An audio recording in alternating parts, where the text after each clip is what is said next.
The Neanderthals have turned podcasting into the new streets, and that's pretty evident with this new Camron and Mase drama. Now, the drama is centers around Camron, Mase, and Shakur Stevenson. So apparently, Shakur Stevenson had a fight recently that a lot of people was unhappy about. The fight was boring because he really don't throw punches. The fight was really boring because Shakur Stevenson is obsessed with trying to be Floyd Mayweather. He doesn't throw punches. He played defense the entire fight. Shakur is so obsessed with trying to be Floyd Mayweather, he even started punching penis in Floyd Mayweather's daughter. All right, this man has an obsession that's really, really, really unhealthy. I don't want to see Shakur fight. I'm just gonna be honest. No disrespect to Newark, but I don't want to see Shakur fight nobody. I mean, it's like for him to be hanging out with Terrence Crawford and Andre Ward, there is absolutely no way that he's fighting the way he's fighting. Mase was really vocal about how Shakur's last fight has convinced him to stop watching him completely. All right, his most recent fight was a really big disappointment, so he don't want to see Shakur fight anymore. He has seen enough, right? He doesn't believe that Shakur will ever get to a point where he's actually throwing punches in a fight. Now, Shakur, outside of his exception, was trying to be Floyd Mayweather. He also wants to be Tupac Shakur, right? Because Shakur would meet Mace's critiques on a podcast with trying to be street, right? With trying to get at Mase in a violent way, trying to get at Mase in a street way. See, Shakur will take to Twitter and have an absolute brain aneurysm in this epic meltdown, responding to Mase and Camron not liking his most recent fight. So he calls Mase a fake pastor and said he's a surviving Diddy, odd ninja. He continues and says, F Mase. All right, he says he don't respect him and he's a B.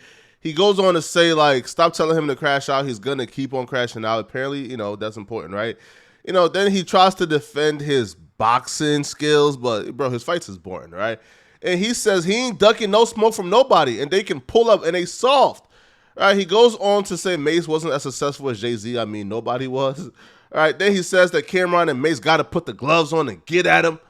All right, or Ashton, like, bro, all right, and then he calls them casual at boxing, which they probably are casual, right? You feel me? But then he goes on to say, they don't compete with Biggie, Pac, or Jay-Z, which, yeah, nobody does, right? Like, nobody in the history of rap stacks up to those three. I don't think the world have seen a Twitter rant that unhinged since 2015 Meek Mill.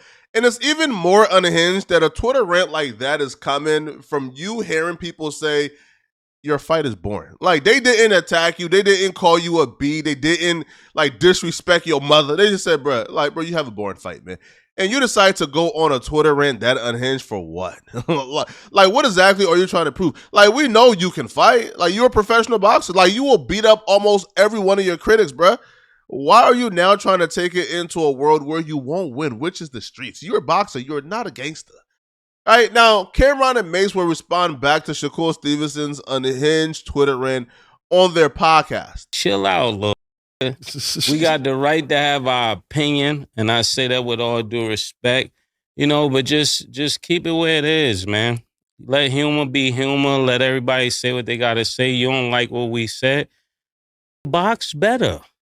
Until you beat Tank, it ain't really nothing for you to say. And making threats, I'm gonna just keep it real. If we talking boxing, I got 3 knockouts in All-Star Week, so I got 100% knockout ratings, nigga, on All-Star Weekend. If we checking the records, nigga.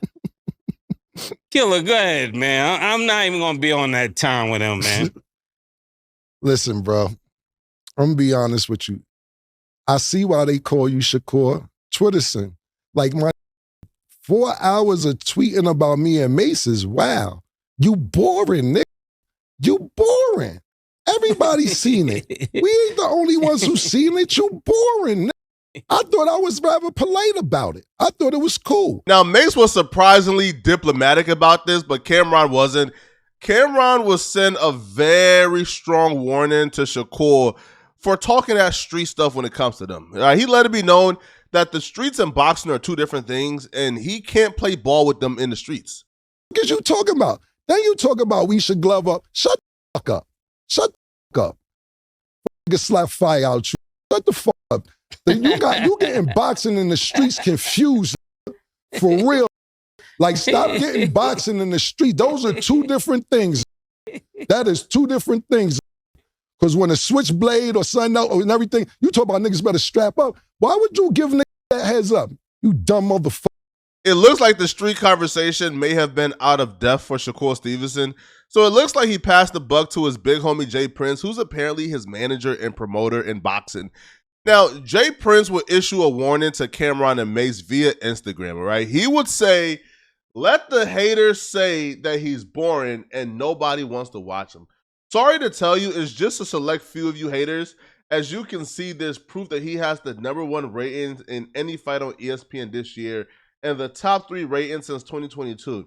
And to all of you haters who want to escalate the hate outside of the ring, I'm Shakur's manager and I handle all his business outside of the ring.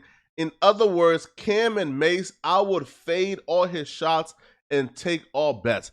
So essentially, bro, he's telling Camron and Mase, right, that he's the one that's going to handle the street stuff for, Shakur. And if Camron and Mase knew better, they wouldn't. Well, Camron and Mase is apparently not scared because they will respond back to Jay Prince and let Jay Prince know that it's not the 90s no more. There's no big homies that could get them to tap in or bow down, especially after Shakur Stevenson is the one who started the street talk. And I'm going to tell you another thing. When you're dealing with older people, they're the last to know that things have changed. We not your little niggas. Like, the way you talking, I don't get what you mean. We're not your little niggas. Like, for real. All that big homie stuff, that's for little niggas. Little niggas have big homies. We're not little niggas, so we don't even respect big homies. I know Killer doesn't, and for me, I never respected niggas in the streets. That's why I always got the problems I got. Niggas would tell me, Mase, chill. No, chill for what? Who is this nigga?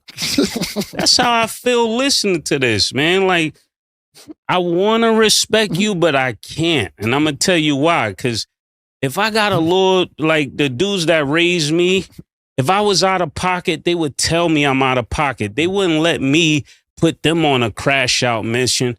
How do you feel him coming at yourself and Camron and didn't say anything to Kendrick Lamar about the Drake situation? Because anytime Drake has a problem, it seems like he runs and tell niggas, yo, Puff, yo, niggas, Drake, nigga. Hey, yo, my man, listen, James. Camron is absolutely right. Jay Prince steps into every Drake conflict.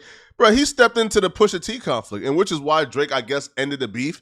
Right, but Jay Prince haven't really stepped into the Kendrick Lamar and Drake conflict, and Kendrick Lamar has been calling Drake a pedophile for about 2 months now. Where is Jay Prince at, bruh?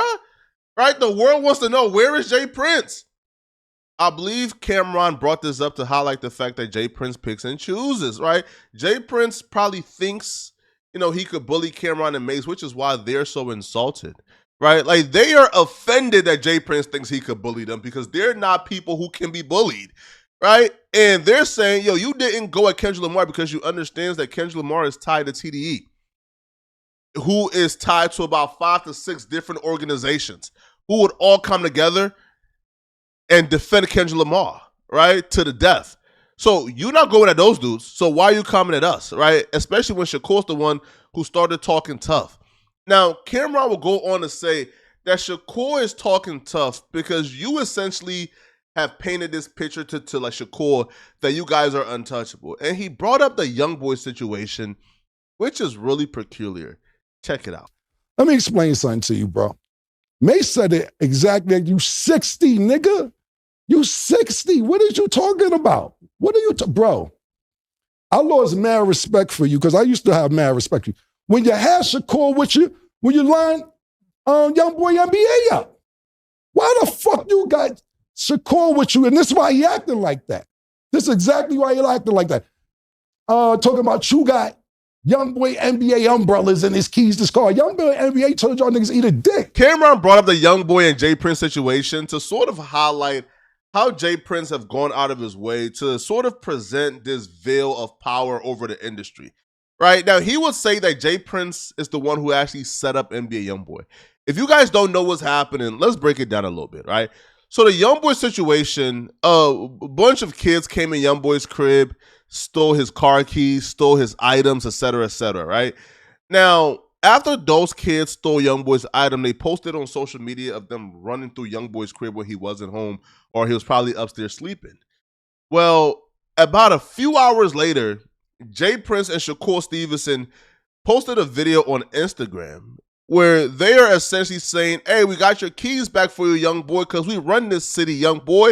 Tap in and get your stuff back. You know, it's all love. On another note, Shakur, while we was gone, I got a call, you know what I mean, because the little homie young boy place got broke into. People went in his place, disrespected different things, and you know, I got a call about it. And the little homies that went into this place want to make that right, because they understand that, you know what I mean, young boy family is okay with me. And as you can see, homie, to make a long story short, I got your keys to your Rolls Royce, I got your keys to your McLaren, you know, all that they took, and the homie, Shakur, what you got, homie? You got your Rolls Royce umbrellas, you got your keys, you got a bunch of other shit, so get in contact with us, bro. Get your shit back, bro. All good, waiting on you. Camron, like many others, believe that Jay Prince is the one who got those kids to rob NBA YoungBoy's home, you know, so he could then get back the stuff from them kids and then tell NBA YoungBoy, you see, I run this city, tapping, come under my wing, little homie, right? And he would pretty much use the veil of threats and the veil of power to sort of strong arm relationships. And that's what Camron is bringing up with this right here in particular. But NBA YoungBoy seen through it, and NBA YoungBoy would take to Instagram to tell Jay Prince he don't want no forced relationships, bruh, and they could eat a, like, you know what. I don't want no friends. I don't want no new relationships. All that.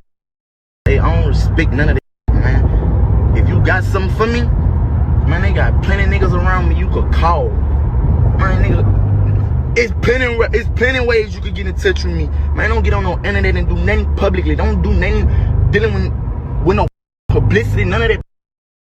And I'm good on the keys, gangster. When you buy cash, two keys come with the car anyway. Man, you bitch. NBA YoungBoy seen through the gimmicks and seen through the play because he knew that Jay Prince probably set up the robbery so he could build and establish a relationship with Shakur Stevenson and NBA YoungBoy. Because even in the post where he's telling NBA YoungBoy he got his stuff back, he says it's a small world and you never know who. As you see, the little homie NBA YoungBoy and OG3 has ties. Y'all will see us all together soon. Let's celebrate the little homie Shakur Stevenson birthday, June 27th in H-Town. So all of that was a play to get NBA YoungBoy at Shakur Stevenson birthday party and to sort of increase the profile of Shakur Stevenson, which was a boxer he was managing, right? Now, YoungBoy wasn't having it at all, man. So Camron brought this up just to state, bro, that Jay Prince has gone out of his way to establish this veil of power and fear. And, you know, Camron and Mase is like, bro, we're not going to get bullied, man. Folks, podcasting is apparently the new streets, man, all right? If you want another example as to how podcasting is the new streets, click on this video right here, man, to find out how Brick Babies and P. Nice drama just got 20,000% worse. Click on this video here to find out what I'm talking about. Out of here, folks. Peace.